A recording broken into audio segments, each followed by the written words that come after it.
Praise the lord అందరికి. ఈ రోజులో మన నాలుక ఎలా అంటే అలా మాట్లాడేస్తుంది. ఇష్టానుసారంగా మనల్ని ఇతరుల్ని దూషిస్తాం, ద్వేషిస్తాం కదండి. నువ్వు దేనికి పనికిరా, నువ్వు వెదవ్వి, నువ్వు ద్రోహివి, ఇంకా చాలా విధాలుగా మనం తిడతా ఉంటాం ఒక మనిషిని, లేదంటే సొంత అక్క చెల్లెల్ని లేకపోతే అన్నదమ్ముల్ని మన ఇష్టానుసారంగా మాట్లాడటం. ఎందుకంటే వారు అన్నా పడతారు, తర్వాత మన ఫ్రెండ్స్ అయిపోతారు అని. కానీ ఆ చిన్న విషయాన్ని కూడా దేవుడు కన్సిడర్ చేస్తారు. ఆ విషయం వల్ల మనం ఎక్కడికి వెళ్తాం తెలుసా అండి? నరకానికి వెళ్తామంట. ఎంత విడూరంగా ఉంది.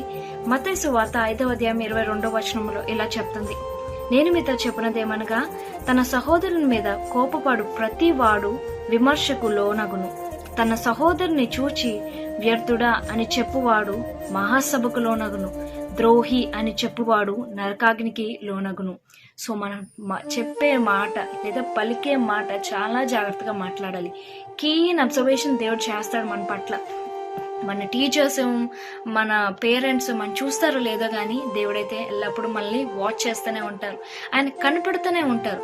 సో మన నోటి మాటలు, మన హృదయ ధ్యానం దేవుని దృష్టికి అంగీకారంగా ఉండాలి. సో మనం మాట్లాడే ప్రతి మాటలో ద్వేషం ఉండక మానదు కదండి.